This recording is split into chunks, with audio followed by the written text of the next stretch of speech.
Vittu.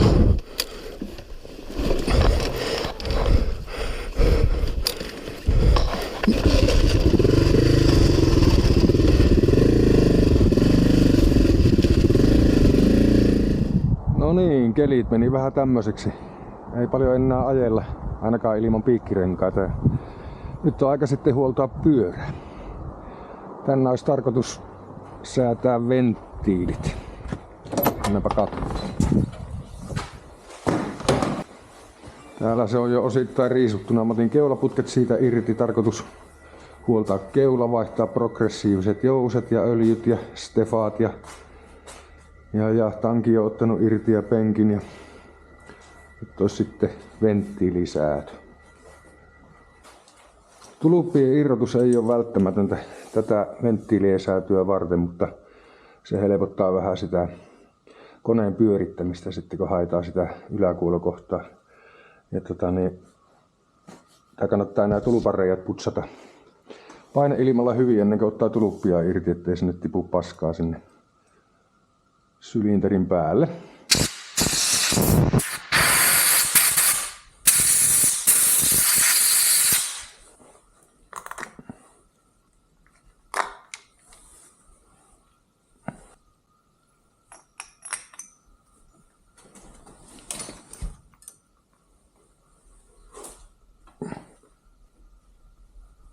Onpa tiukas.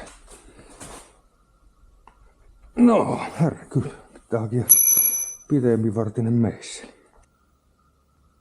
Tuluppa näyttäisi ainakin ihan ok väriseltä. Katsotaan vielä tuo toinen. Toinenkin tuluppa näyttää mun silmään hyvältä. En tiedä vaihtaisiko siltikö, en tiedä koska tähän on vaihdettu tulupat, mutta katsellaan. Seuraavaksi meidän pitää saada auki tämä, että päästään pyörittämään moottori sitten siihen yläkuulokohtaan venttiilisäätöä varten. Tää on joskus tosi tiukassa. Mä kehitin siihen tämmösen työkalu isot pihit ja sopivan kokoinen metallilätkä ja sen pitäisi tällä aueta ihan kohtuudella. No. Se on tosi tiukassa. Joissakin malleissa se on kuusiokolo päällä ja se muljaa helposti se pää ja sitten onkin vähän hankalempi homma saada sitä auki. No.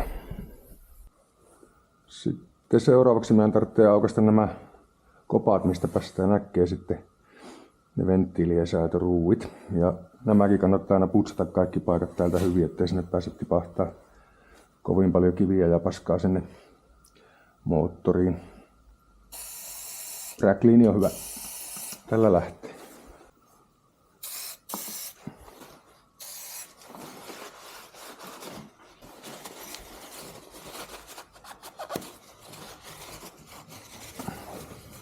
Sitten 10 milli avaimella nämä kopat vaan auki. Ja jos ei yhtä vekkiä tule kätteen, niin se ei ole remontti eikä mikään. Perkkele. Tuolta pakopuolen koppa auki. Tiiviste tipahti. Ja se mitään putsaillaan se sitten. Laitetaan takaisin. Ja sitten imupuolen koppa pois. Ja sekin tippuu. No niin, nyt siellä on näköisellä venttiilisäätö ruuvit tuolla. Ja tuolla. Meidän pitää pyörittää moottori siihen yläkuulokohtaan puristustahtiin, niin päästään säätämään välykset. Sitten aukaistaan vielä tästä tämmönen pultti, jonka takana on se kohistusmerkki sille yläkuulokohdalle. Tääkin voi olla aika tiukassa, mutta ei se ollutkaan.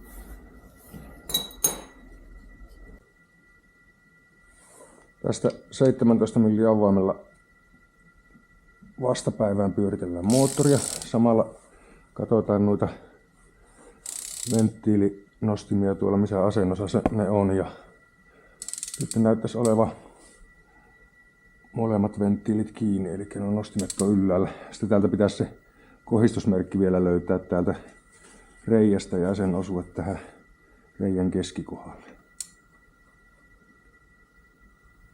Siellä lukee T ja sitten on semmonen... Oho, sehän vinhasti pyörii. Nyt se on mennyt jo varmasti yli, mutta katsotaanpa uudestaan. Nyt pitäisi näkyä se ajoitusmerkki T ja sitten semmonen viiva siinä keskellä tuota reikää. Täältä nyt kun tunnustelee, niin siellä on selkeät välykset. Napse käy, mutta sitten mitataan, että onko ne kohdilla sinne päinkään. Mä joskus keväällä ne tarkistin, mutta mun mielestä sieltä yläpäästä kuuluu jotakin vähän kopinaa, niin mitataan ja tarkistetaan uudestaan. Kyllähän nämä tietenkin tämmöiset moottorit kopisee ja kolisee noin niin kuin muutenkin. Mutta hyvä ne on tarkistaa silloin. Ja tässä 6,5 kasa tohtorissa vuosimallia 90-95. Venttiilivälykset on 0,08-0,13 milliä. Ja mä nyt yritän sillä sinne 0,1 saada, että se olisi siinä keskimäärin hyvä. Ja nyt mulla on se 0,10 tuolla välissä ja se on aika väljän tuntoinen. Kokeillaanpa menneekö sinne tuo 0,15. Jos se menee, niin sitä pitää vähän säätää tiukemmalle sitä venttiiliä. Menee aika löysästi. Siinä on aika reilusti liikaa välystä. Tarkistetaan muukki ja sääellään sitten lopuksi mitä tarvii. Tuolta se napse varmaan kuuluu. Jees, eli oli siellä imupuolellakin reilusti välystä. Kaikkia pitää vähän säätää, niin ensin löysetään pakopuolen tämä toisen lukitusruuvi tai mutteri. Nui. Ja sitten on hienovaraista hommaa. Ihan pieni säätö vaikuttaa vaan älyttömästi. Eli tässä on tämä lattapäämeisselin paikka, mistä sitten voi pyöritellä. Mä oon rukannut tehdä sillä, että ennemminkin kiristää sitä ihan pikkusen ihan aavistuksen nui ja kiristää uudestaan tuo kiristysmutteri. Ja tällä hakkee se oikean välyksi. Vähän ahtaita nämä paikat, mutta kyllä sinne jotenkin aina mahtuu. Tuolla. Nyt sekataan menneekö se 0,15 niin sinne enää. Jos menee, niin kiristellään lisää. Ei mene. Ei mene. Mutta sitten varmistetaan menneekö se 0,10. Jos ei se mene, niin se saattaa olla liian tiukalla ja sitten joudutaan vähän säätämään taas.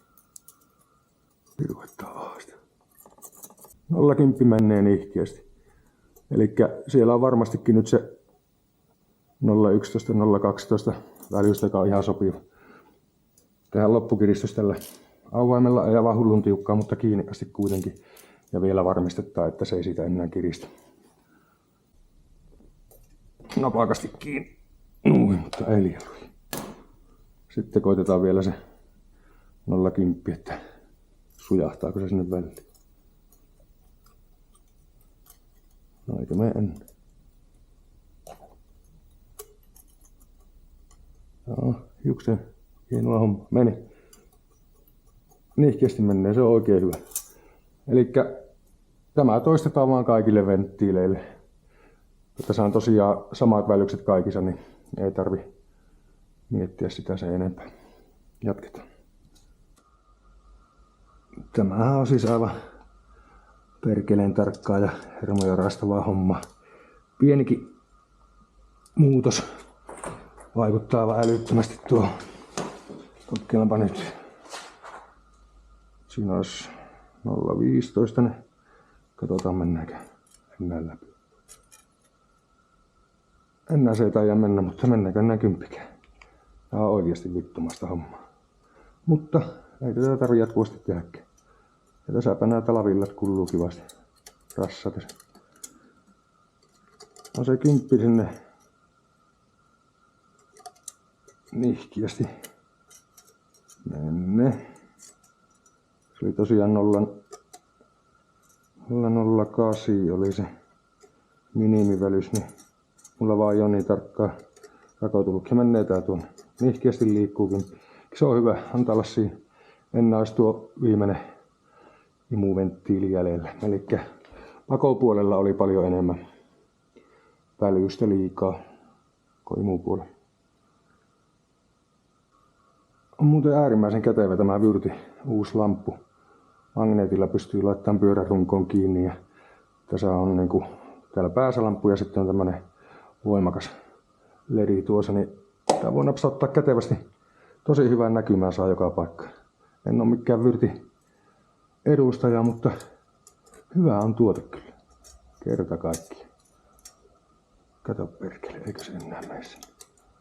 Oi perkele. Venttiilit olisi nyt säävössä. Putsaillaan nämä kaikki tiivistepinnat täältä hyvin ja katsotaan, ettei jää paskaa mihinkään väliin.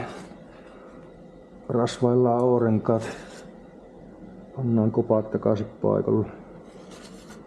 Ja seuraavaksi sitten ohjauslaakerin kimppuun. Mä sen verran aion sitä puoltaa, että mä tiputan sitä sen verran, että mä pääsen rasvaa ainakin tuon alapuolen laakerin kunnolla. Ja katon samalla, että missä kunnossa se itse laakeri on ja liukupinnat siellä. Ja sitten oottelen keulaa osia ja jatkaa siitä. Semmosta.